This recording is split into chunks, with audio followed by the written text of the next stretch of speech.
Are You a Bee by Judy Allen and Tudor Humphreys.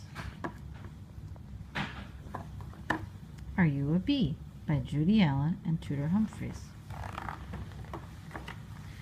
Are you a bee? Perhaps you are a honey bee. If so, your mother is a queen. She looks like this and she lays eggs. Your life began inside one of her eggs. When you hatch, you are not a pretty sight. You are a larva. Your older sisters bring food. Eat it and grow. Grow until you fill your cell. One of your older sisters puts a wax ceiling on your cell. Inside your closed cell, you change a lot. When you are ready, chew a hole in the ceiling and climb out. Now you look like a bee. You have a hairy body with stripes, 6 legs, and 4 wings. You have 2 feelers on your head. You have a stinger. You are not alone. You have a few hundred brothers and thousands of sisters. You live in a nest built by your older sisters. Your nest might be in a hollow tree. It might hang down from a tree branch. Most likely it will be inside a hive. Your brothers are drones. They don't do much. You and your sisters are workers. You do everything. You clean the nest, feed the larva, take care of the queen, and build new cells. You fan the nest with your wings to cool it in the summer. You guard the nest to keep out strange bees. Busy, busy, busy.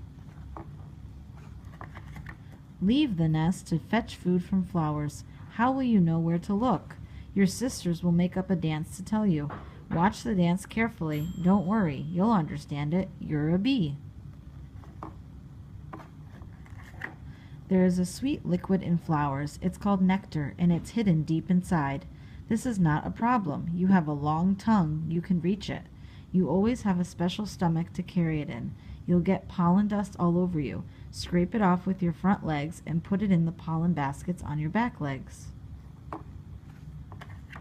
When you get home, your sisters will help you put the nectar and pollen into storage cells. Mix some of the nectar with pollen to make bee bread. Leave the rest of the nectar to turn into honey. Bee bread is good to eat, so is honey. If you find a new patch of flowers, be sure to tell your sisters. How? Dance, of course. More eggs hatch, more larvae turn into bees. The nest gets very crowded. What will happen next? The old queen, your mother, leaves. She takes you and a lot of your sisters with her.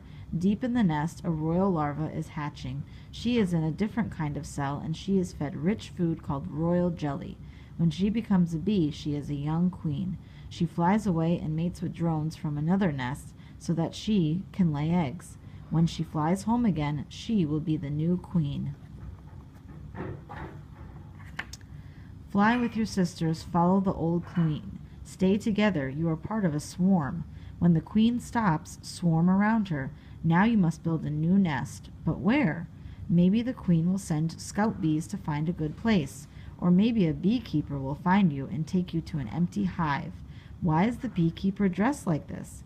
In case you get flustered and try to sting. However, if your mother looks a little like this, or this, or this, you are not a bee. You are a human child. You do not have a hairy body with stripes on it. You do not have a long tongue. You do not have a stinger. It is very unlikely that you have hundreds of brothers and thousands of sisters. But you can do a lot of things that a bee cannot do. You still can eat bread and honey, but you'll never have to fetch your food from flowers. Best of all, you don't have to be busy, busy, busy all day long. Did you know bees are happy to live in a hive because the beekeeper has already built part of the nest for them? If bees live in a hollow tree, they have to build the whole nest themselves. A worker bee can sting only once, then it dies, but a queen bee can sting many times. Bees carry pollen from flower to flower on their furry bodies. The pollen from one flower rubs off onto others and makes seeds, which will grow into new plants. The average worker bee makes 1.5 teaspoons of honey in her lifetime.